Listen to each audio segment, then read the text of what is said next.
اور ابھی آپ کو اہم خبر دیں گے، شہباز شریف سے ایم کیو ایم وفد کی ملاقات ہوئی ہے۔ ایک اہم خبر، ایک اہم ملاقات جس کے حوالے سے آپ کو اپڈیٹ کرے ہیں۔ شہباز شریف سے ایم کیو ایم وفد کی ملاقات ہوئی ہے۔ ملکی صورتحال اور سیاسی تعاون سے متعلق امور پر تبادلہ خیال کیا گیا ہے اس ملاقات میں، جبکہ شہباز شریف نے ایم کیو ایم کے تعمیری اور مثبت جذبے کو سراہا ہے۔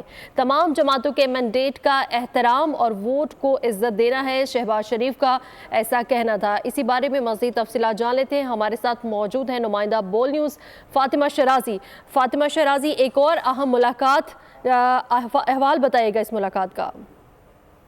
جی بالکل، سیاست کی گرما گرمی عروج پہ ہے۔ پنجاب اسمبلی کا اجلاس ختم ہوتے ہی پاکستان مسلم لیگ نون کے صدر اور نامزد وزیر اعظم شہباز شریف کی ایم کیو ایم کی ملاقات ہوئی ہے۔ اس ملاقات میں سینیٹر اسحاق ڈار، رانا ثناءاللہ، سردار ایاز صادق اور خواجہ سعد رفیق موجود تھے۔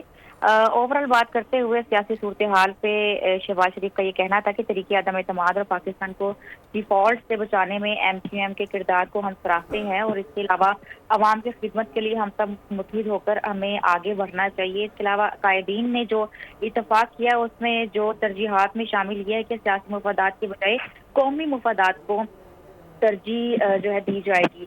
شہباز شریف 16 ماہ کے دوران تمام اتحادیوں کو بڑی خوشخبری سے اور بڑی خوش اسلوبی سے ساتھ لے کر چلے ہیں۔ ایم کیو ایم وفد نے شہباز شریف کی تعریف کرتے ہوئے یہ کہا، اور مزید ان کا یہ کہنا ہے کہ امید ہے کہ آپ کی قیادت میں پاکستان اور عوام کو مسائل سے نجات بھی ملے گی۔ جی بالکل، شہباز شریف سے ایم کیو ایم وفد کی ملاقات ہوئی ہے اور اس ملاقات میں ملکی صورتحال اور سیاسی تعاون سے متعلق امور پر تبادلہ خیال کیا گیا ہے۔ فاطمہ شرازی ہمیں آگاہ کر رہی تھی، بہت شکریہ۔ سبسکرائب کریں اور بیل دبائیں تاکہ کوئی خبر رہ نہ جائے۔